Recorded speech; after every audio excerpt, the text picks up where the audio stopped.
Welcome back to part 5. That was my toe that hurt. I ain't even going there. I'm just clumsy. It's my own fault. I smashed myself up a spiral staircase. Done my shin an enormous good that has. Although I was able to discover the iron banding that holds the stairs together in the process of falling over, so there we are. Exploring the attics. The original attics had ceilings.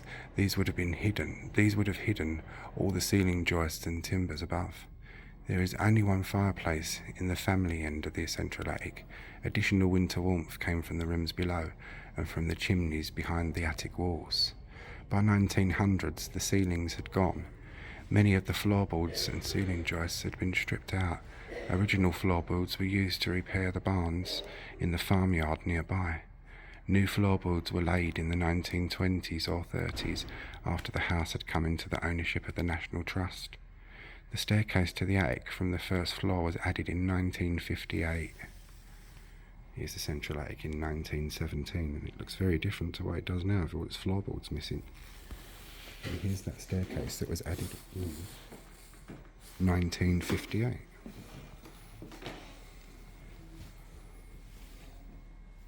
We did see that staircase when we was down on the other level, but I chose to bring us up through the turret.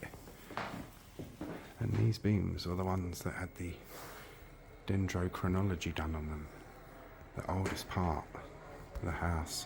And then these trees were felled in the 1560s.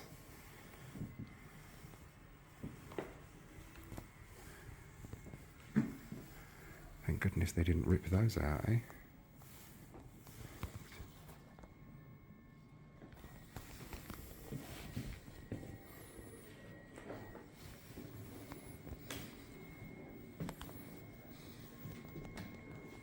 If walls could talk, hearts of oak, God bless them.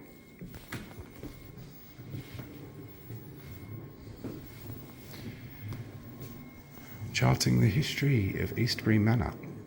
The landscape that we see today around Eastbury Manor House has changed over the last 4 centuries.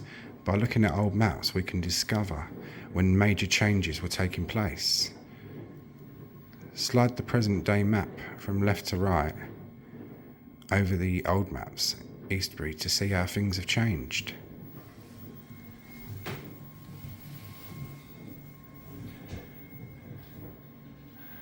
Maps used for collecting of tithes in the 1660s. The original of this map was drawn up in 1652-3 for the Lord of Barking Manor, Thomas Fanshawe, to identify what lands he owned. The map was reused by Dr. Thomas Cartwright, Vicar of Barking, 1660-1688, as the base for his tithe map. The fields have been numbered and colour-coded in distinguished type for the tithes to be paid. The Barking tithe map of 1666, revived in 1741. That's how it goes then. Course of the original Mayor's Book.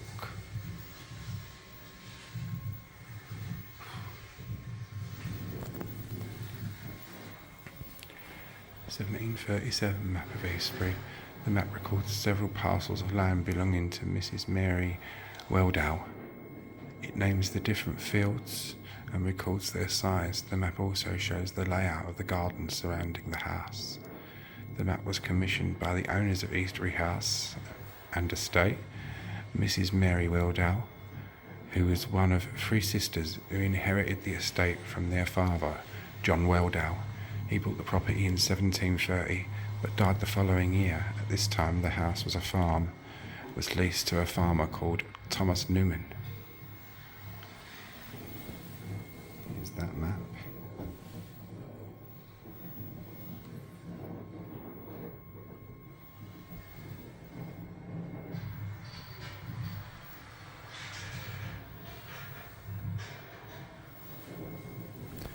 Please note, this map has a different orientation to the other maps on the page.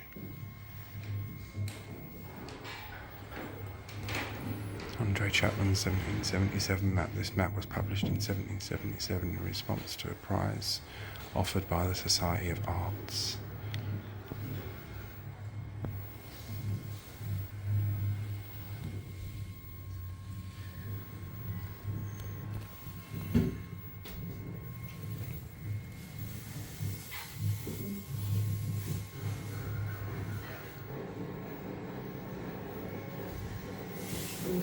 And you can slide those over to see different changes and whatnot.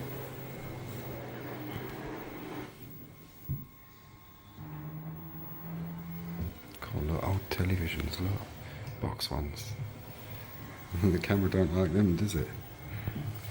It copes a lot better with the modern ones, flat screens.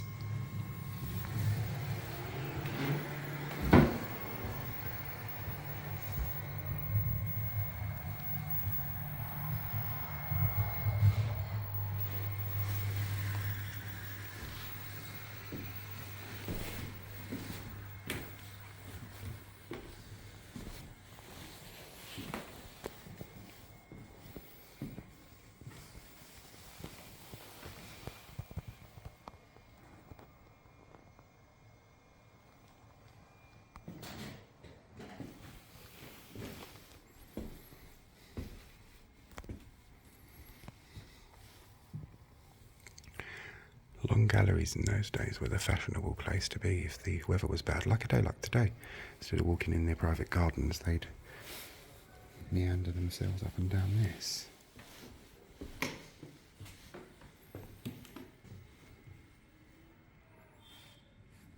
Eastbury and the Stewart family, 1580 to 1628.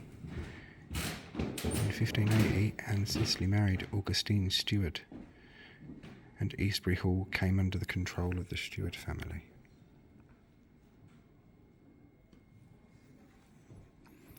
Memorial to Augustine Stewart died in 1610, Church of St Mary the Virgin, Broing in Herts, Hertfordshire.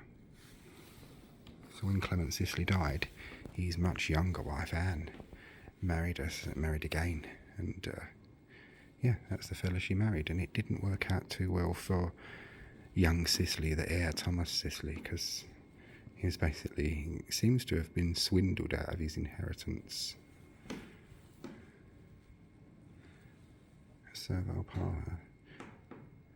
Survey several parcels of land belonging to Mrs. Mary Weldale, living in Eastbury Level in the parish of Barking, in the county of Essex, accurately taken by W. Wyatt, 1737. After Clement Cicely died in 1578, his widow Anne remarried into the Stewart family, who became the new owners of Eastbury. Over the next 3 centuries, the house and estate passed through many different hands, while the profitability of the estate will have been ebbed and flowed in the line with local and national economy. The surrounding farmland was productive. Eastbury's tithes would have provided a regular income for its owners. For much of the 17th to 18th centuries, there are gaps in our knowledge of what was happening at Eastbury. The owners tended to live elsewhere, renting the house and land out to tenants, who in turn sometimes rented it out to subtenants. Information about tenants, who were often of lower social standing, is more difficult to find than records of the more wealthy and powerful owners. Research volunteers are piecing together the story of Eastbury to discover who the owners and tenants were and what happened to the house and land under their care. This timeline database is the story so far. The London Survey Committee begged to announce the publication of their 11th monograph on the subject of Eastbury Manor, Barking, a complete pictorial record of this beautiful Tudor building with its historical notes, by the editor Philip Norman, LLD, FSA. Viner Estate, 1650 to 1714. In 1650, Sir Thomas Viner, a goldsmith, bought Eastbury for £2,300. It passed from Sir Thomas to his son and to his grandson, and then to more distant relatives. Here's a portrait of Sir Thomas Viner, and Sir Thomas Viner funded the recreation of the crown jewels destroyed under Oliver Cromwell. Because when the king came back in, King Charles, he didn't have the money to pay for new crown jewels. Thomas Viner and others like him did. Changing owners, changing fortunes. Key players in Eastbury's story, 17th to 19th centuries. 1714 to 1773, the Browns, Sedgwicks and Weldale. William Brown purchased Eastbury Estate in 1714. Sometime later, the house was described by Daniel Defoe, author of Robinson Crusoe, as being almost fallen down. 1724 to 1726. The estate was inherited by a Sedgwick family, who sold it to John Weldale for £1,200, only half the price paid a century before, which really speaks to the condition it was in by that time. The present kitchen was painted in about 1900, a stone niche perhaps from Barking Abbey incorporated into the wall. Oh, that's interesting. So the history of Barking Abbey just keeps cropping up with a lot of the local places we visit because it owned most of the area.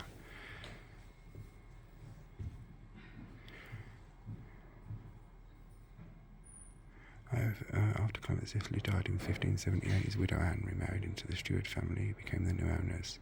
Over the centuries, the house and estate passed through many different hands, while the profitability of the estate will have... we read that bit, didn't we? On the opposite side, it's the same. 1733 to 1792, the Newman family. Newman family were farmers related to the Browns and Sedgwicks. 3 generations of Newman family resided at Eastbury, while its ownership changed hands. 1773 to 1913, the Sterry family. 1773 marked the start of a long period of ownership by the Sterry family.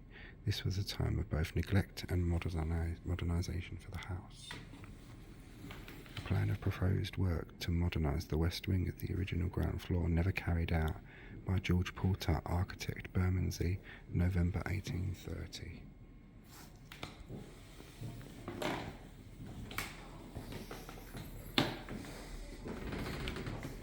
In a very ruinous state, from the early 18th century, writers and illustrators have encouraged interest in Eastbury as a building of note.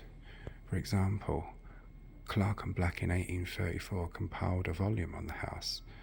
It has plans of all 3 floors, watercolours of wall paintings that have since been lost. The first detailed study after the conservation of the stables in 1841 was in 1872, when a prize-winning essay by Streffield was published. This only includes a ground floor plan, but it shows the modern alterations. By studying these documents together with illustrations, later accounts and photographs, we have been able to chart the decline of the house. The house belongs to the Sherry family, and entrance to it is most churlishly refused. That's what I said about the hospitality and Clement being hospitable and the later ones not being so hospitable in the first part or second part, I think it was. Sherry should be Sterry, and the refusal to let him see the house may have come from the tenant at the farm rather than from the owners. Greater London, Edward Walford, 1883 to 4. Eastbury from the south in 1783, the chimneys in the East Range have already lost their tops.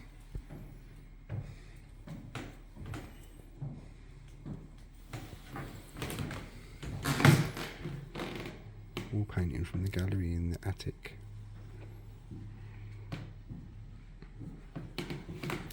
A wall painting from the west wall of the great chamber, since demolished.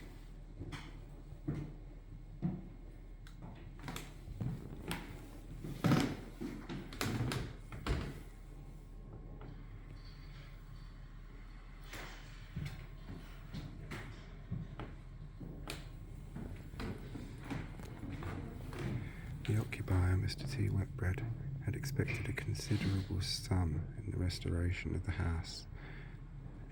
At present, present is in many parts a ruined and dilapidated condition. That portion which has been inhabited has been considerably altered and modernised. Fine oak floors have been taken up to repair the barns. Even one of the towers has been pulled down for its materials. Beside the kitchen, 2 rooms only are occupied by many farm labourers and their wives. Clark and Black show us that in 1834 Eastbury was barely fit to live in, with floors missing and the building plundered for its materials.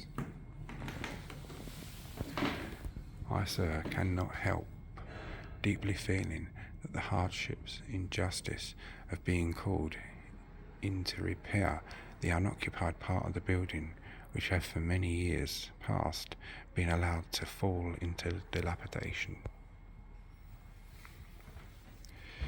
Many drawings show the restored detail, not always accurately. Such drawings are helpful for understanding the Tudor house, but not for charting its decline.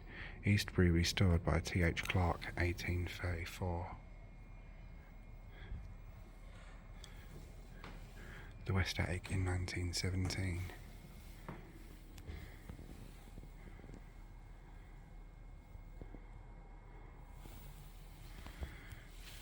Beyond the guardrail in the attic, there is nothing, just a drop through to the painted chamber, to the floor of the great hall, 2 stories below, circa 1912.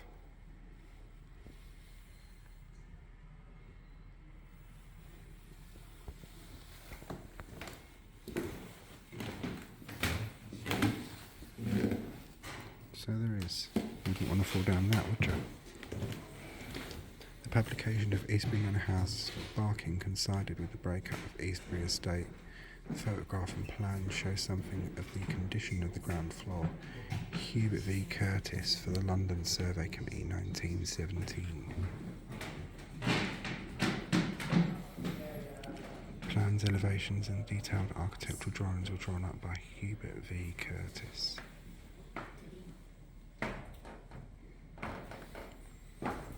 An 1894 photograph shows the state of the windows, missing plaster surrounds, broken lead cames and smashed glazing, some completely blocked up.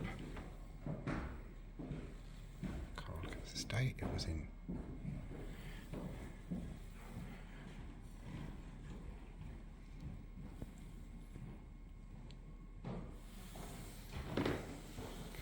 How lucky that it was saved, eh? And those paintings that were in the family's gallery are in here, which we will see in a minute. A fireplace that would have kept the Cicely family warm in their long gallery.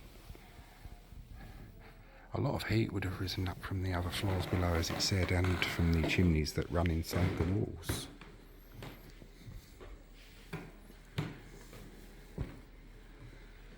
Eastbury Saved. By the end of the 19th century, the landscape around Eastbury was changing fast as Barking Town expanded eastwards.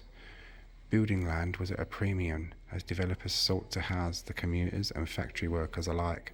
By 1897, even the marshy ground close to Eastbury and Harrow Beer House was being laid out and developed. Eastbury continued to be farmed even as the estate changed hands. The last farmers to live in the house were engaged in dairy farming and pig rearing. Westbury Manor House, circa 1870. Like Eastbury, Westbury was an old demesne tenement of Barking Abbey. It was demolished in the 1880s. An unusual view of Eastbury from the farmyard and pond that lay to the south of the house, 1900.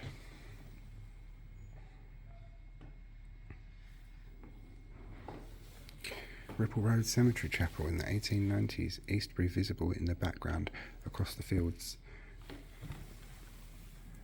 there. And Ripple Road Cemetery will be one I cover eventually, but when, I don't know. Eastbury land for sale. In 1913, Eastbury was still in use as a farmhouse. However, Francis Sterry, then nearly 80 years old, began selling off its farmland for development. In December 1913, the house was sold to Arthur Blake, a local businessman and Barking councillor. He drew up ambitious plans to create a garden suburb with Eastbury House as the centrepiece, set within a public recreation ground. Plan for the proposed Eastbury Manor garden suburb. April 1914, Eastbury was to have been preserved in a 9-acre recreational ground.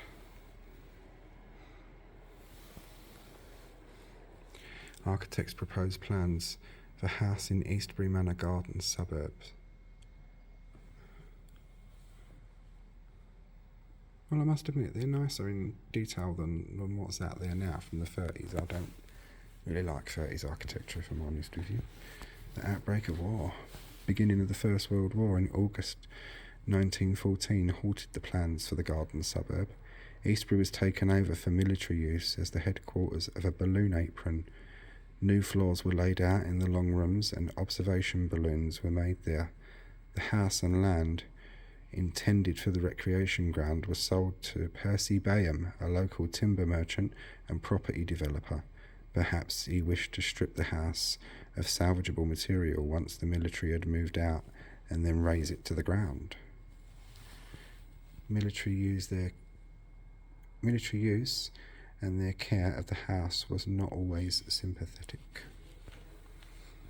Eastbury House, Barking, 30th of November 1917. Dear Sir, when visiting the above this morning, I much regretted to find that serious damage is being done to the building, which is now in the occupation of the military, and desire to bring the matter to your attention. Perhaps you will kindly telephone me at East Ham 21, early tomorrow, Saturday morning. I would have telephoned you today, but could not find your number in the directory. Faithfully yours, Charles J. Dawson. Society for the Protection of Ancient Buildings, 20 Buckingham Street, Strand, WC. So yeah, he wasn't happy.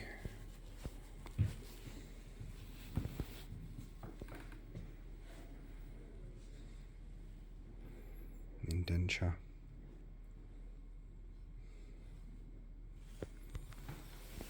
Saved forever for everyone.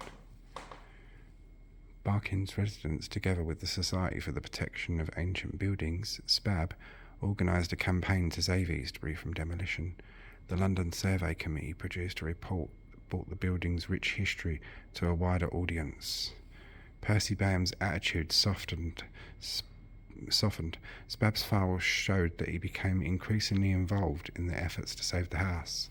In 1918, just as the war was coming to an end, negotiations for Eastbury were successful. The National Trust paid £1,500 for the house and immediate grounds. It was now preserved for posterity. Extract from the London National Trust fundraising flyer, Eastbury, circa 1918, this one. And flyer for the 1917 publication, which helped publicise the threat to the house of Eastbury Manor, to Eastbury Manor House. The London Survey Committee begged to announce the publication of their 11th monograph on the subject of Eastbury Manor House, Barking, a complete pictorial record of this beautiful Tudor building with historical notes by the editor Philip Norman, LLD, FSA. The illustrations, 45 in number, comprise a complete set of measured drawings by Hubert V.C. Curtis, numerous photographs, reproductions of old drawings and records of the curious wall paintings. Quarto brown papers covers the £1 guinea net special binding price for the request to order. National Trust plans for Eastbury set out in a fundraising flyer of 1918.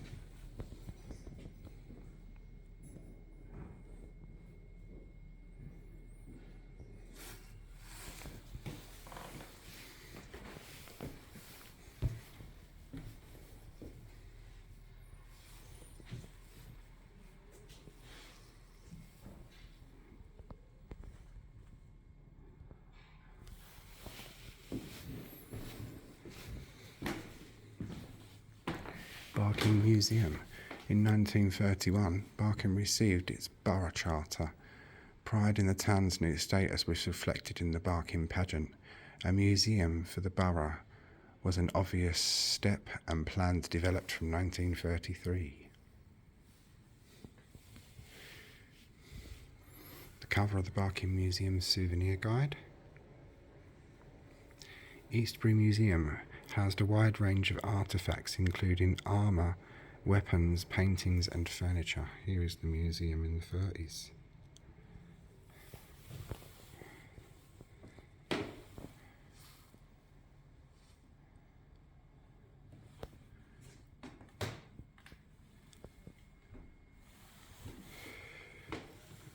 Reproduction courtesy of the NMR.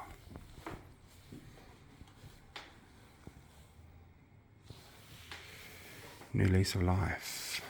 First World War veterans in front of Eastbury circa 1921. New lease of life. By 1920, the National Trust had agreed a lease which enabled Eastbury Manor house to be used by the local community. With its large rooms, the house was an ideal meeting place for local groups. Local war veterans, the Barking Ex-Servicemen Club, soon established themselves at the house. The Eastbury Football Club, possibly an estate club, circa 1920.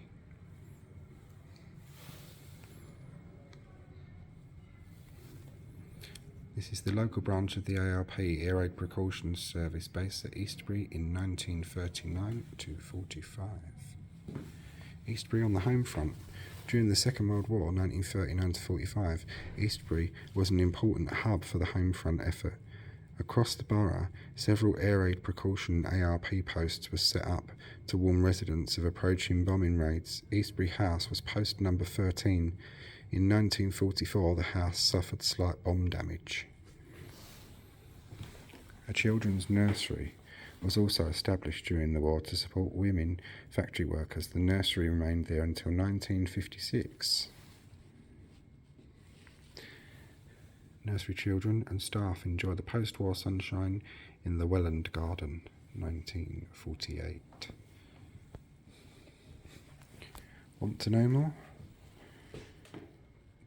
The touchscreens behind you will access to many facts, figures and images about Eastbury Manor House, who the people have played a part in its history.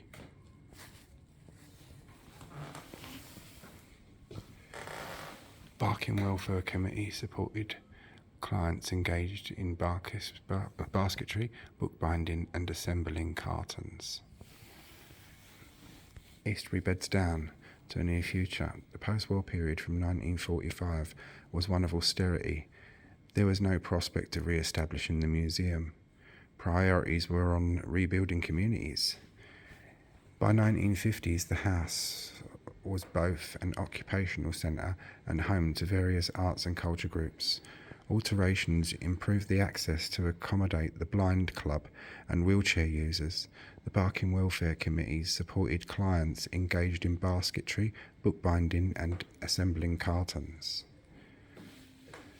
From the 1990s, the house has benefited from valuable input of the National Trust volunteers providing tours and supporting open days and events.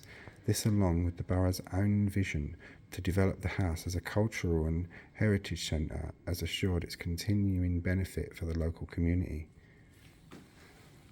Eastbury is the perfect setting for many a special day.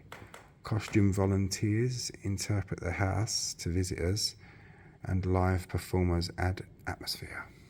And you can also get married here. Civil ceremonies and such like in the Great Hall. Arriving at Eastbury in the Barking Welfare Committee's van, 1965.